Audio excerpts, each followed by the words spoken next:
hello Congrats family. So here I'm Arif Fatima. I hope you are doing well. So as you all know, यहाँ हमने start किया था auditing concept topic. If you are student of third year BCom semester 5th student of Mumbai university, then आपको पता होगा कि आपका accounts जो है वो 2 सेक्शंस में डिवाइड है. एक तो मैनेजमेंट अकाउंटिंग है एंड ऑडिटिंग है. ठीक है. सो प्रीवियस वीडियो हमने की थी ऑडिटिंग कॉन्सेप्ट की, जिसमें हमने कुछ basic concept, introduction and definition वगैरह देखी थी. एंड आज के वीडियो में हम करने वाले हैं कुछ फर्दर टॉपिक्स जो हमारे ऑडिटिंग कॉन्सेप्ट से रिलेटेड है. सो आज की वीडियो में हम पढ़ेंगे ऑडिटिंग कॉन्सेप्ट के बारे में. क्या क्या टॉपिक्स कवर करने वाले हैं वो देख लेते हैं. ऑडिटिंग एंड इन्वेस्टिगेशन की इन्वेस्टिगेशन एंड ऑडिटिंग में क्या डिफरेंस होता है, दोनों चीजें अलग अलग हम किस तरीके से समझ सकते हैं. And principles of audit, audit के क्या क्या प्रिंसिपल होते हैं. ऑडिटिंग कॉन्सेप्ट, कौन कौन से कॉन्सेप्ट हैं ऑडिटिंग में. ठीक है. सो ये सारे टॉपिक्स हम आज की वीडियो में पढ़ने वाले हैं. बहुत ही छोटी सी एंड सिंपल वीडियो होने वाली है. एंड तक देखिएगा, आपको समझ में आ जाएगा बहुत अच्छे से. ठीक है. सो स्टार्ट करते हैं. सबसे पहले देखेंगे ऑडिटिंग एंड इन्वेस्टिगेशन में डिफरेंस. ऑडिट क्या होता है, इसका मैंने आपको एक बेसिक मीनिंग प्रीवियस वीडियो में बता दिया था. ऑडिट का मतलब होता है वेरिफिकेशन करना जो भी हमारे अकाउंट्स हैं. ठीक है. सो यहाँ पर देख लेते हैं. Audit is done to ascertain whether the accounts have been properly maintained or not. यहाँ पर ऑडिट किस लिए किया जाता है कि जो भी अकाउंट्स बनाए जा रहे हैं फर्म में, जो भी बिजनेस फर्म है उसमें जो भी अकाउंट्स बनाए जा रहे हैं, सो वो प्रॉपर्ली मेंटेन हो रहे हैं या नहीं हो रहे हैं. This is routinely done every year. देखो, रूटीन के हिसाब से अगर हम बात करें, देन ऑडिट जो है हमारा एवरी ईयर होता है चेक करने के लिए, क्योंकि फाइनेंशियल पोजीशन या जो भी हमारे अकाउंट्स है वो at the end of year बनाए जाते हैं. ठीक है. 31 मार्च अगर क्लोजिंग है देन 31 मार्च को, अगर 31 दिसंबर क्लोजिंग है देन 31 दिसंबर को. Here is the purpose is to check the correctness of the accounts. देखो, ऑडिट का मतलब क्या होता है कि जो भी अकाउंट्स बनाए हैं उनकी करेक्टनेस चेक करने के लिए हम ऑडिट करवाते हैं कि जो भी अकाउंट्स बने हुए हैं वो सही है या नहीं है, उसमें कोई फ्रॉड या कोई एरर तो नहीं है. ठीक है. वो ऑडिट में पता चलता है. Audit of account is normal routine activity. Audit क्या है, एक नॉर्मल रूटीन एक्टिविटी है. एंड अगर हम इन्वेस्टिगेशन की बात करें, सो इन्वेस्टिगेशन क्या है, investigation is done with some special purpose.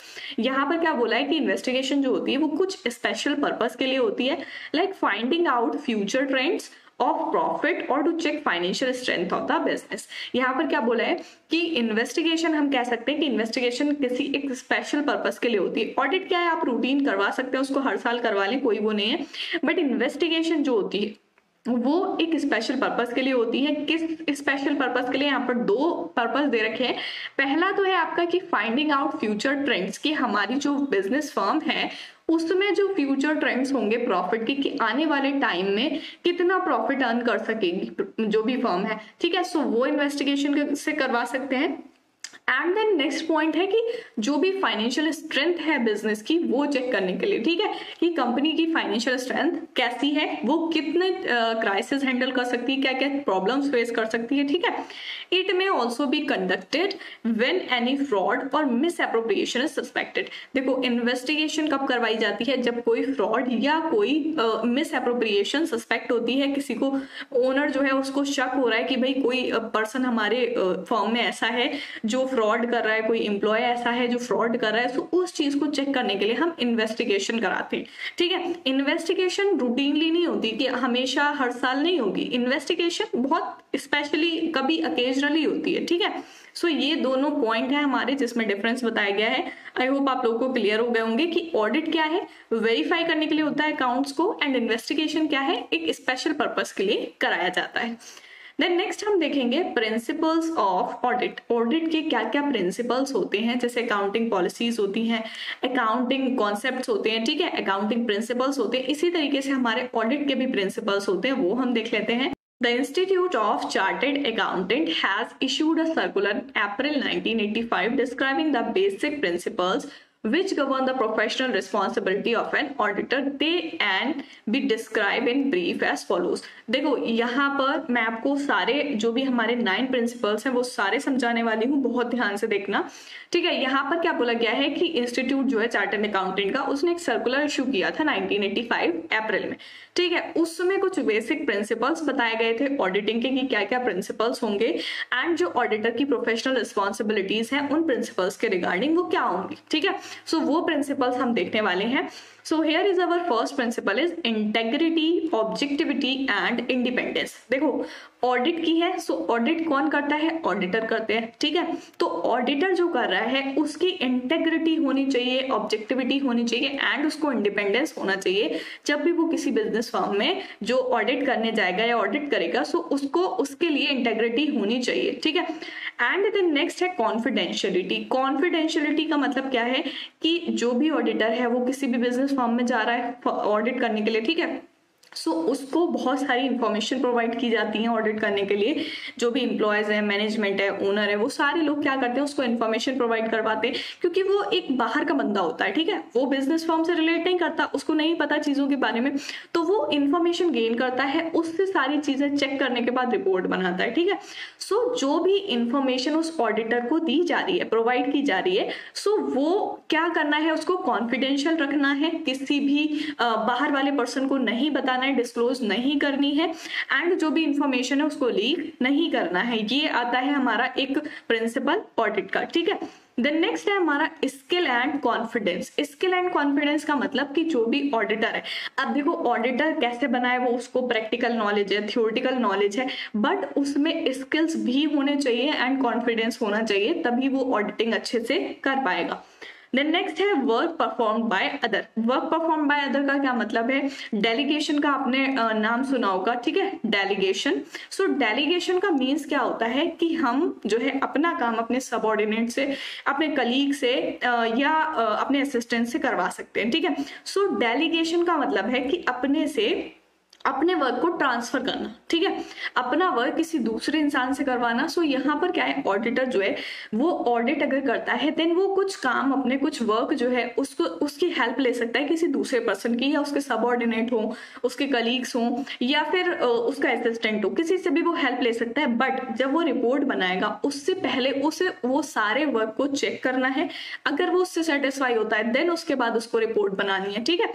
Then next principle है हमें डॉक्यूमेंटेशन। डॉक्यूमेंटेशन का मतलब कि जो भी ऑडिटर है वो जो सारी चीजें ऑडिट कर रहा है उसमें जो भी डॉक्यूमेंटेशन यूज होते हैं वो उसको अपने पास रखने हैं, क्योंकि देखो कभी भी कोई भी इंसान जो है उस पर स्यू कर सकता है, उस पर कोई इल्जाम लगा सकता है, कोई भी चीज है।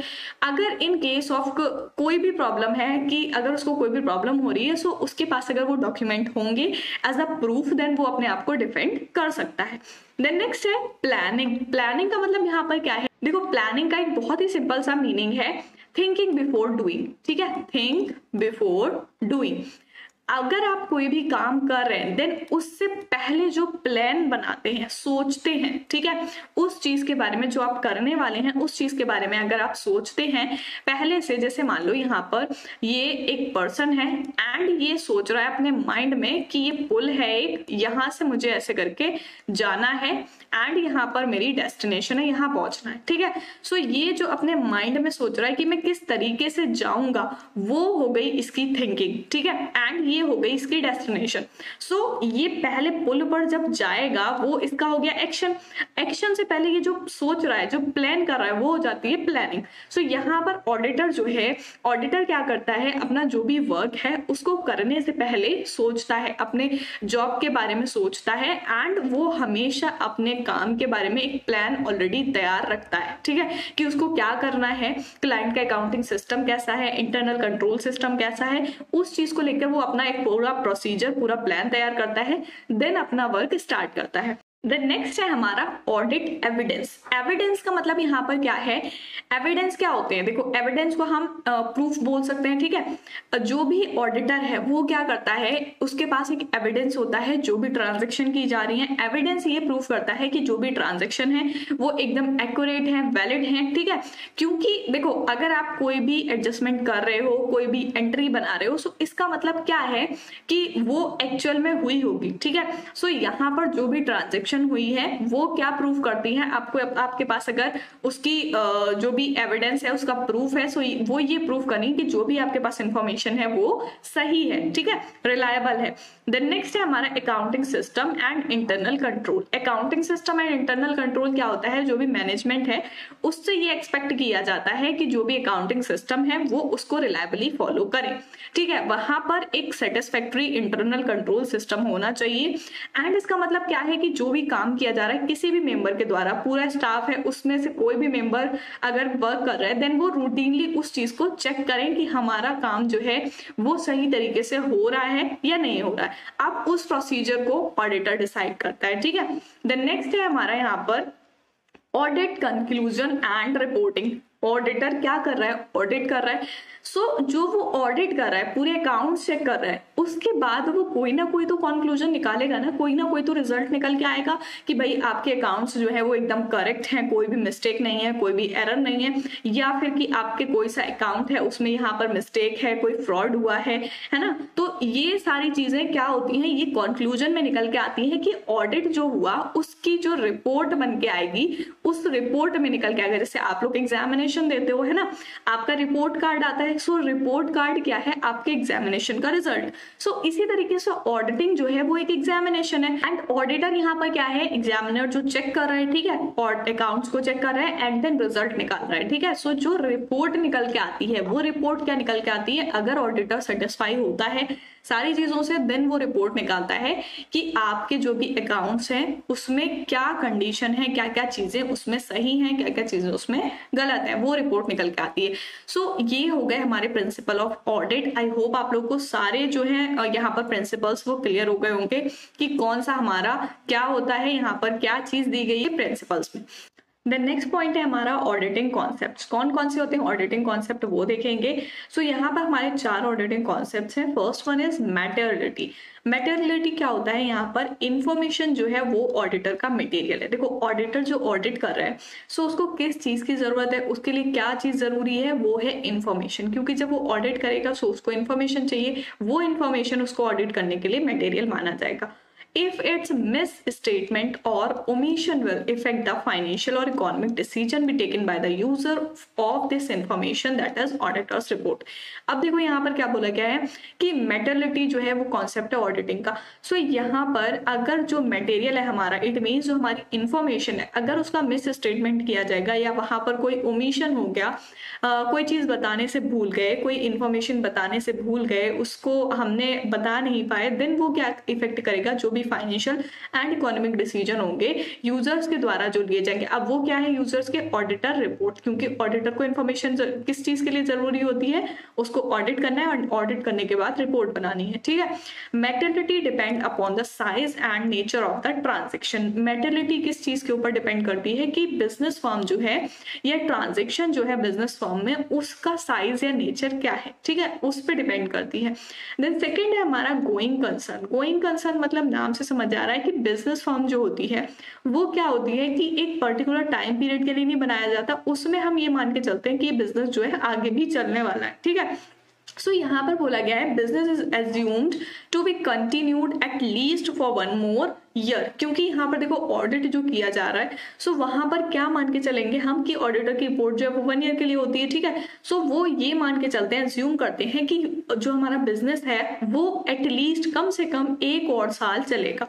सो the asset liabilities are recorded in the normal course of business. जो भी एसेट लायबिलिटीज हैं वो रिकॉर्ड की जाएंगी जो भी नॉर्मल कोर्स है उसमें, ठीक है। सो ये हो जाएगा हमारा गोइंग कंसर्न। देन थर्ड है हमारा true and fair. True and fair का मतलब कि जस्ट और फेयर होना चाहिए जो भी ऑडिटर की रिपोर्ट है उसको। देखो the auditor has to report whether the account statement give a true and fair view, balance sheet should show the financial position and profit loss account should reveal true profit made or losses incurred. जो भी auditor है वो अपनी report बना रहा है, अब उस रिपोर्ट में उसको क्या चीज देखने को मिली है वो लिखेगा, वो सारा है ना, कि जो भी बैलेंस शीट है, जो भी ट्रेडिंग P&L है एंड उसमें जो चीजें शो की गई है, बैलेंस शीट है सो बैलेंस शीट में क्या फाइनेंशियल पोजीशन है बिजनेस फर्म की वो दिखाएगा। प्रॉफिट लॉस अकाउंट चेक करेगा, सो प्रॉफिट लॉस अकाउंट में क्या प्रॉफिट हो रहा है या क्या लॉस हो रहा है उसको सही तरीके से दिखाना है, कुछ गलत तरीके से उसको मिसरिप्रेजेंट नहीं करना है। जो चीजें एक्चुअल में है अकाउंट्स में वही चीजें उसको शो करनी है अपनी रिपोर्ट में, ठीक है, उसको ट्रू एंड फेयर होना है। देन लास्ट है हमारा इंडिपेंडेंस। इंडिपेंडेंस का मतलब कि ऑडिटर जो है वो किसी के ऊपर डिपेंड नहीं है, ठीक है, मतलब ये नहीं है कि ओनर जो है उसको फोर्स कर रहा है, कोई और पर्सन जो है वो उसको फोर्स कर रहा है कि आपको इस तरीके की रिपोर्ट बनानी है, ठीक है। जो वो चीज चेक करेगा ऑडिटर जो है वेरीफाई करेगा अकाउंट्स, उसी तरीके से अपनी सारी इंफॉर्मेशन को लेने के बाद जो भी उसको सेटिस्फेक्शन होगा उस हिसाब से वो रिपोर्ट बनाएगा। सो यहाँ पर auditor should be fair to all. Auditor को सबके लिए फेयर होना है, सबके लिए मतलब कि जो ऑडिटर की रिपोर्ट है वो जिन लोगों को यूज करनी है, जिन लोगों को देखनी है, ठीक है, जैसे इन्वेस्टर्स हैं या और भी बाहर के जो लोग हैं जो ऑडिटर की रिपोर्ट देखते हैं, सो उनके लिए उसको फेयर होना है, किसी के दबाव में नहीं आना है एंड अपनी रिपोर्ट को चेंज नहीं करना है। He must be capable of taking quick and correct decision. उसको जो है अपने डिसीजन को करेक्ट भी लेना है और क्विक भी लेना है, मतलब सही भी होना चाहिए और जल्दी भी होना चाहिए। मतलब ये कि अगर ऑडिटर रिपोर्ट बना रहे हैं उसको जितना टाइम लगना है उतना ही टाइम लगना चाहिए, उससे ज्यादा लॉन्ग पीरियड के लिए वो नहीं टाइम लेगा। कि मतलब अगर मान लो उसको रिपोर्ट सबमिट करनी है 30 डेज में, तो वो अगर उस रिपोर्ट के लिए 1 साल लगा रहा है देन ऐसा नहीं होगा। उसको जो टाइम पीरियड गिवन है उसी टाइम पीरियड में उसको जितनी जल्दी हो सके वो रिपोर्ट सबमिट करनी होती है। सो ये हो जाएंगे हमारे ऑडिटिंग कॉन्सेप्ट। आई होप आप लोग को क्लियर हो गए होंगे। एंड आज की वीडियो से रिलेटेड ये हमारे कुछ एमसीक्यू जो आपको खुद से प्रैक्टिस करनी है। The main object of an audit is, main object क्या होता है ऑडिट का? First one is ensure that the final account are prepared. पहला है ये इंश्योर करना कि फाइनल अकाउंट्स जो हैं वो प्रिपेयर हुए हैं या नहीं हुए। देन सेकंड है detection and prevention of fraud and errors को डिटेक्ट करना। Verification of accounts and financial statement का एंड जो भी अकाउंट है उनको वेरीफाई करना to ensure future viability of the concern, future viability को इंश्योर करना। सो देखो मेन ऑब्जेक्ट ऑडिटिंग का क्या होता है, हमने प्रीवियस वीडियो में बेसिक वीडियो जो देखी थी इंट्रोडक्शन की, उसमें मैंने बहुत आपको क्लियरली बताया था कि यहाँ पर हम क्या करते हैं। ऑडिट का मतलब क्या है? वेरिफिकेशन करना अकाउंट्स का एंड फाइनेंशियल स्टेटमेंट का, ठीक है। The main objective of window dressing is, window dressing का मेन ऑब्जेक्ट क्या होता है वो आपको बताना है। रिड्यूस टैक्स लायबिलिटी को रिड्यूस करते हैं, मिसलीड करते हैं इन्वेस्टर्स को, या अंडरस्टेट करते हैं प्रॉफिट्स को, या फिर अवॉइड करते हैं बोनस पेमेंट जो वर्कर्स को देनी होती है। इसमें आंसर आपको खुद को करना है। ऑडिटिंग कमेंस आफ्टर, ऑडिटिंग जो होती है वो किसके बाद होती है? बहुत ही सिंपल सा पॉइंट है, मैंने आपको प्रीवियस वीडियो में बताया था। इन्वेस्टिंग जब खत्म होती है तब होती है, अकाउंटिंग वर्क खत्म होता है तब होती है, या जर्नल मीटिंग खत्म होती है तब होती है, या फिर नन ऑफ द एबव। इसके लिए आपको प्रीवियस वीडियो अगर आपने देखी है देन आपको आंसर एकदम समझ आ गया होगा। And the last one is not an error of commission. Error of commission की जो है वो कौन सा एरर नहीं है? Arithmetical error, compensating error, posting error, या नन ऑफ द अबव। इसमें से आपको टिक लगाना है। फर्स्ट मैंने आपको बता दिया है, देन बाकी के तीनों आपको खुद से प्रैक्टिस करने हैं। बहुत ही सिंपल है, आई होप आप लोग अच्छे से कर लोगे। सो आज की वीडियो में हमने पढ़ा ऑडिटिंग कॉन्सेप्ट्स के बारे में, ऑडिटिंग इन्वेस्टिगेशन क्या होता है, एंड यहाँ पर हमने देखा कुछ प्रिंसिपल्स जो गिवन है ऑडिटिंग के, एंड यहाँ ऑडिटिंग कॉन्सेप्ट्स। सो ये थी हमारी आज की छोटी सी वीडियो, एंड नेक्स्ट वीडियो में हम करने वाले हैं नेक्स्ट टॉपिक। सो मिलते हैं नेक्स्ट वीडियो में, तब तक के लिए गुड बाय।